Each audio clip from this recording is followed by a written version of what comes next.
Bonjour et bienvenue dans ce podcast. Aujourd'hui, nous aborderons une thématique aussi importante que la cohérence cardiaque.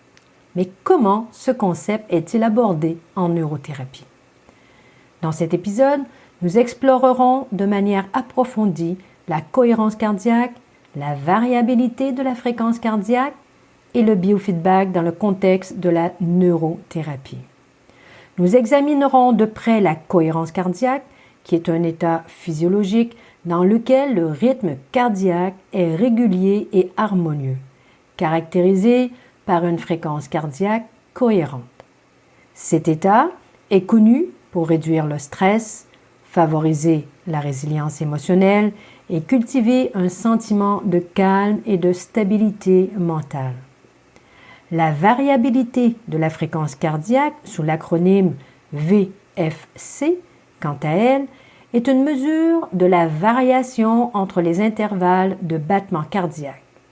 Une VFC élevée est un indicateur d'une meilleure santé cardiovasculaire et d'une régulation plus efficace du système nerveux autonome. L'entraînement à la cohérence cardiaque permet d'améliorer la VFC en synchronisant la respiration avec les variations du rythme cardiaque. Le biofeedback, également utilisé en neurothérapie, est une méthode permettant aux individus de prendre conscience de leurs fonctions physiologiques et de les réguler. Grâce à l'utilisation d'appareils de biofeedback, les thérapeutes peuvent mesurer en temps réel des paramètres tels que la fréquence cardiaque et fournir des informations visuelles ou auditives pour aider les clients à s'entraîner à atteindre l'état de cohérence cardiaque. L'intégration de la cohérence cardiaque, de la variabilité de la fréquence cardiaque et du biofeedback dans la pratique de la neurothérapie offre de nombreux avantages. Poursuivons ensemble dans ce podcast pour découvrir son importance pour une santé optimale. Débutons par la définition de la cohérence cardiaque. Développée aux États-Unis dans les années 1995, la cohérence cardiaque ou résonance cardiaque, coherent breathing ou heart coherence en anglais, se caractérise par un phénomène de balancier physiologique résultant de la synchronisation de l'activité des systèmes nerveux sympathiques et parasympathiques. La variabilité de la fréquence cardiaque. La fluctuation permanente de la fréquence cardiaque est aujourd'hui reconnue. La variabilité de la fréquence cardiaque s'avère être un indicateur fiable de la capacité du cœur à ajuster son rythme en réponse aux sollicitations internes ou externes. Régulée par le système nerveux autonome, cette variabilité de la fréquence cardiaque est gouvernée par deux composantes antagonistes, à savoir le système nerveux orthosympathique, communément appelé sympathique pour son action accélératrice, et le système nerveux parasympathique agissant comme un frein. La synchronisation des systèmes sympathiques et parasympathiques engendre le phénomène de balancier physiologique nommé cohérence cardiaque. À cette régulation s'ajoute une dépendance envers un circuit complexe composé de multiples régions cérébrales, corticales et limbiques. En influençant délibérément le fonctionnement du cerveau, notamment par la modification du rythme cardiaque via la respiration, qui demeure sous contrôle volontaire, on pourrait potentiellement altérer notre état émotionnel. Variabilité de la fréquence cardiaque et oxygène. La variabilité de la fréquence cardiaque est étroitement liée à divers aspects physiologiques et l'oxygène joue un rôle central dans cette régulation. L'oxygène est essentiel à la production d'énergie dans les cellules, y compris celle du cœur. En cas d'hypoxie, une diminution de la part en oxygène, le corps active des mécanismes de réponse pour maintenir l'homéostasie. Ces réponses, médiées par le système nerveux autonome, peuvent se refléter dans des changements de la variabilité de la fréquence cardiaque. Par exemple, des situations d'hypoxie aiguë peuvent déclencher une augmentation de l'activité sympathique pour compenser le manque d'oxygène, entraînant des fluctuations dans la variabilité de la fréquence cardiaque. Cette VFC, qui reflète la capacité du système nerveux autonome à ajuster la fréquence cardiaque en fonction des besoins du corps, et par conséquent influencée de manière significative par le processus respiratoire et la disponibilité en oxygène. Oxygénation et équilibre. L'équilibre entre le système nerveux sympathique et parasympathique, les deux branches du système nerveux autonome, est crucial dans la régulation de la fréquence cardiaque. L'oxygénation adéquate est donc nécessaire pour maintenir cet équilibre. Un niveau approprié d'oxygène favorise le fonctionnement optimal de ces systèmes, contribuant ainsi à une variabilité de la fréquence cardiaque équilibrée. Des études cliniques ont également exploré les effets bénéfiques de la supplémentation en oxygène sur la variabilité de la fréquence cardiaque, soulignant le lien entre l'oxygène, la respiration et la modulation autonome du rythme cardiaque. Une oxygénation adéquate et des pratiques respiratoires appropriées sont des facteurs clés pour maintenir une variabilité de la fréquence cardiaque équilibrée. Cette dernière est ainsi associée à des bienfaits potentiels pour la santé cardiovasculaire et le bien-être général. Le rôle de la respiration. La respiration joue un rôle direct dans la modulation de la variabilité de la fréquence cardiaque. Par exemple, des techniques de respiration contrôlée, telles que celles utilisées dans la cohérence cardiaque, visent à favoriser une respiration lente et profonde. Ce type de respiration améliore l'oxygénation du corps, impactant ainsi positivement la variabilité de la fréquence cardiaque.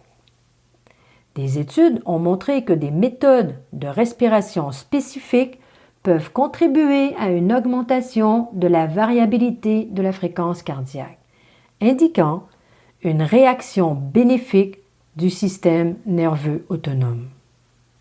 Respiration, tonus et proprioception.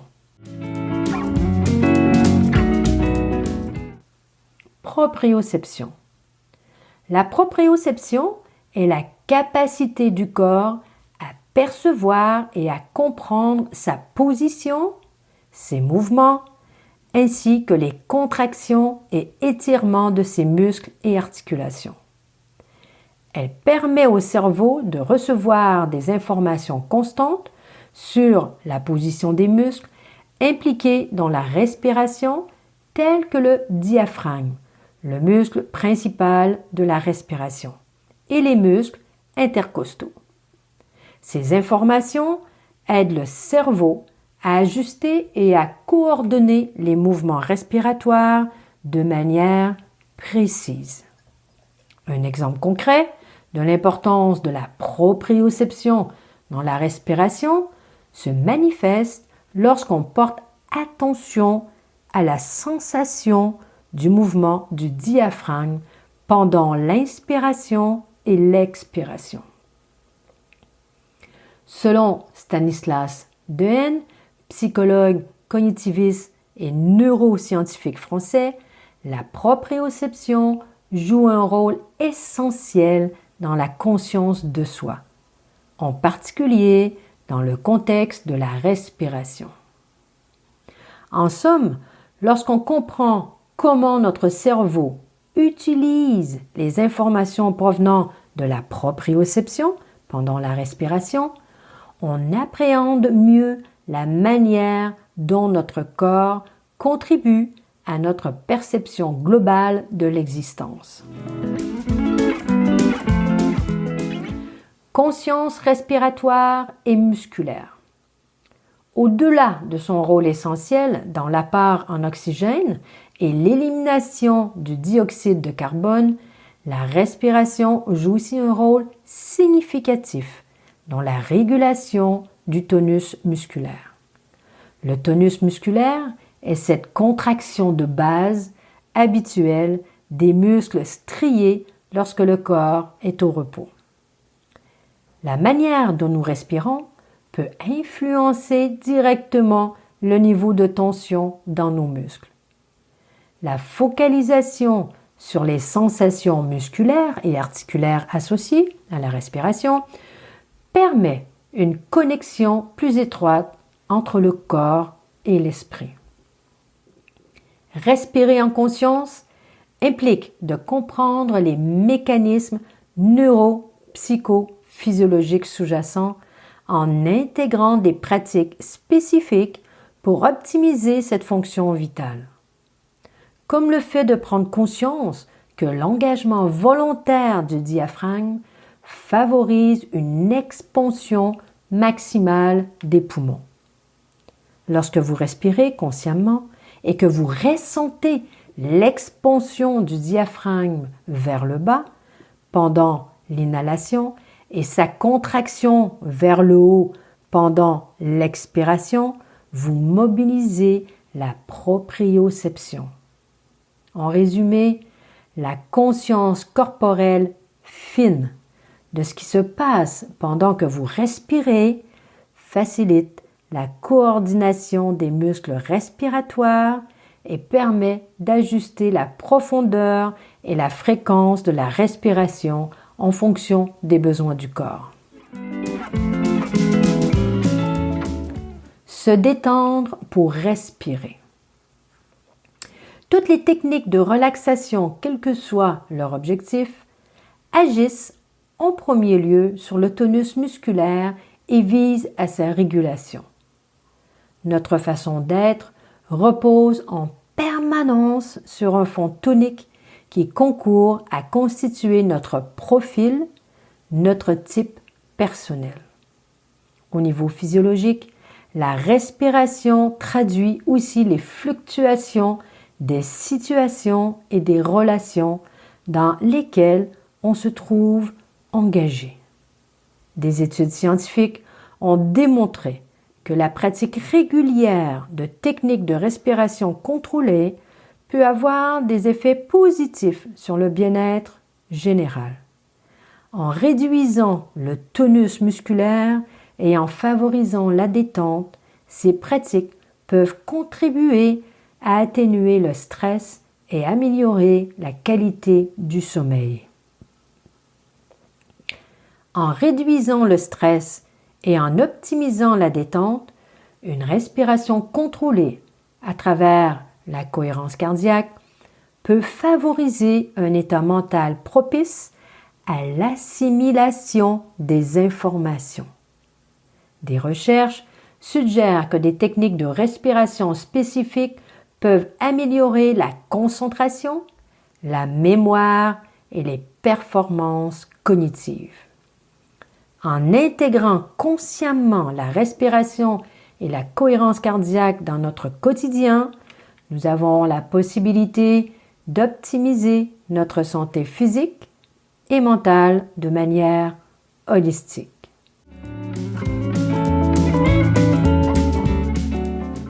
Apprendre à respirer. Apprentissage est égal volonté plus observation plus essai. L'apprentissage de la cohérence cardiaque implique un effort cognitif. C'est un processus complexe au cœur duquel interagissent la conscience, la répétition et la mémoire. Lorsqu'un individu s'engage dans le processus d'acquisition de nouvelles connaissances, la conscience joue un rôle essentiel en permettant une compréhension des informations. Ce premier stade d'assimilation volontaire marque le point de départ du parcours cognitif. Mémoire égale attention plus répétition. L'apprentissage de compétences motrices repose sur la mémoire anoétique, un élément crucial dans l'automatisation des tâches telles que la marche, le vélo, la natation, etc. Une fois acquises, ces compétences ne nécessitent pas une remémoration consciente de chaque étape, car la mémoire anoétique prend en charge ces processus de manière automatique. La régularité et la pratique régulière sont essentielles pour intégrer cette technique à votre mémoire automatique.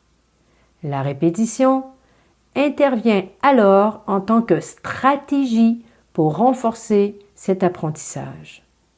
La pratique répétée d'une activité respiratoire particulière permet de consolider des connexions neuronales. Cette étape vise à faciliter la transition des informations de la mémoire à court terme vers la mémoire à long terme, une phase où les connaissances peuvent être stockées de manière relativement permanente. Technique de respiration. Voici une technique de respiration que vous pouvez reproduire chez vous à tout moment de la journée ou du soir jusqu'à ce qu'elle devienne anoétique. Première étape, position. Trouvez une position confortable, assise ou allongée. Placez une main sur votre poitrine et l'autre sur votre abdomen juste au-dessus du nombril. Deuxième étape, concentration. Portez votre attention sur votre respiration. Au début, cela peut nécessiter une certaine concentration, mais avec la pratique, cela deviendra plus naturel.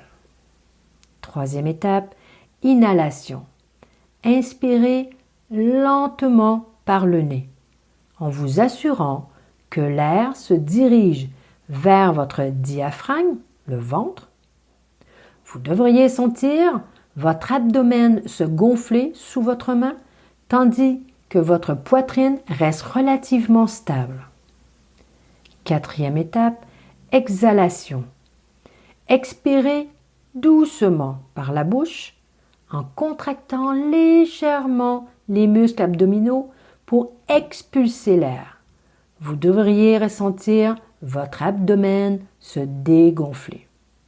Dernière étape, répétition.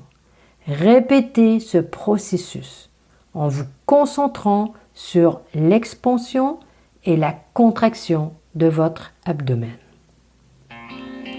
Neurothérapie et rythme respiratoire adapté. S'adapter à chaque rythme pour mieux progresser. La justification courante derrière l'adoption de rythmes de respiration fixes tels que la respiration 5-5 ou 6-6 dans de nombreuses approches de relaxation et de gestion du stress réside principalement dans leur simplicité et leur facilité d'application. Ces schémas rythmiques sont fréquemment sélectionnés en raison de leur mémorisation aisée et de leur praticité ne requérant aucun équipement spécifique. Ils peuvent servir de point de départ efficace pour ceux qui recherchent à se détendre. Ils ont aussi l'avantage de convenir à un grand nombre d'individus. Or, en neurothérapie, nous disposons justement d'outils de mesure à la pointe de la technologie. Ces outils nous permettent d'entraîner nos clients au plus près de leur capacité respiratoire naturelle. Cela signifie qu'ils ne sont pas épuisés durant l'entraînement. Ils ne sont pas non plus en apnée ou en hypopnée pendant qu'ils se concentrent. Alors, il n'a pas de nécessité de respect du comptage des secondes d'inspiration et d'expiration. L'adaptation réside dans le fait d'être flexible par rapport à la situation. Par exemple, une même personne peut arriver en séance agitée ou calme. En fonction de son état interne, les exercices de respiration diffèrent. Mesurer pour mieux conscientiser. Les mesures de base de la respiration effectuées par le neurothérapeute via un capteur de biofeedback appelé la ceinture thoracique lui permettent de prendre conscience du point de départ de l'entraînement. À partir de ce seuil brut, il va ajuster l'entraînement. Il commence par fixer un objectif adapté à son client et ensuite il l'aide à se détendre. Pour ce faire, il trouve des moyens pour relâcher ses tensions musculaires. Plus le client se détend, plus le seuil augmente de façon à progresser à son rythme. Lorsque le client observe en direct sa progression, cela le motive à continuer. Pour continuer à se détendre, il se concentre sur ses ressentis physiques et son relâchement mental. Ainsi, il apprend consciemment à faire le lien entre sa respiration ventrale, son tonus relâché et sa cognition pour chasser les pensées parasites et se concentrer sur l'ordinateur. Enfin, la répétition des séances de neurothérapie permet la consolidation dans la mémoire à long terme des apprentissages. Et ce, jusqu'à ce que ces schémas moteurs s'automatisent et s'ancrent dans la mémoire anoétique. Ainsi, en situation de stress chronique, la personne saura mettre en place des pratiques de cohérence cardiaque adaptées à sa physiologie et à ses états émotionnels. Tout ceci dans le but d'être capable de revenir au calme, de respirer et de se concentrer. Extrait de Stanislas Dehaene a écrit en 2014 dans le Code de la conscience, édition Odile Jacob. La science moderne de la conscience distingue au moins 3 concepts. Le degré de vigilance, qui varie quasi continuellement depuis la veille jusqu'au sommeil ou au coma profond. L'attention, c'est-à-dire la focalisation de nos ressources mentales sur un objet particulier. Et l'accès à la conscience, c'est-à-dire le fait que seule une partie de nos pensées entre dans le champ de notre conscience, devient disponible pour diverses opérations cognitives et peut être rapportée à d'autres. 3 ingrédients suffisent à amener la conscience à portée de la science. La concentration des recherches sur l'accès à la conscience, la panoplie d'illusions qui permettent de manipuler la conscience à volonté et le fait de traiter les phénomènes subjectifs comme d'authentiques données scientifiques. Une forme récursive d'une conscience qui s'examine elle-même, la métacognition, qui est la capacité de réfléchir à ses propres états mentaux. Les récits subjectifs sont précisément les phénomènes que les neurosciences cognitives de la conscience se proposent d'étudier. À ce titre, ils constituent des données primaires qu'il convient de mesurer et d'enregistrer aux côtés des autres données psychophysiologiques. L'attention sert de porte d'entrée à l'expérience consciente. L'attention inconsciente doit toujours rester sur le qui-vive. À notre insu, notre attention inconsciente évalue sans relâche les opportunités qui se présentent à l'aune de nos buts et de nos systèmes de valeurs. Merci infiniment d'avoir écouté notre podcast dédié aux professionnels de la santé, de l'éducation, de l'accompagnement et toute personne dans un processus de reconversion professionnelle. Si vous avez aimé cette émission et vous croyez que cela pourrait aider d'autres personnes, n'hésitez pas à la partager avec vos amis, votre famille et vos collègues. Comme toujours, votre soutien est crucial pour nous et nous vous en sommes extrêmement reconnaissants. Pour rester à jour avec nos prochaines publications, abonnez-vous à notre chaîne YouTube et activez la cloche pour en être informé dès leur sortie. Bien évidemment, nous serions ravis de vous retrouver lors de notre prochain rendez-vous, mais avant de conclure, si vous souhaitez en savoir plus sur notre programme de formation en biofeedback et neurofeedback, n'hésitez pas à prendre rendez-vous en utilisant le lien juste en dessous de cette vidéo. Ici, Guylaine de l'Institut Neurosciences, au nom de toute l'équipe, je vous remercie infiniment de votre écoute et de votre soutien. Prenez soin de vous et restez à l'affût pour de nouvelles découvertes passionnantes. On se dit à très bientôt. Au revoir.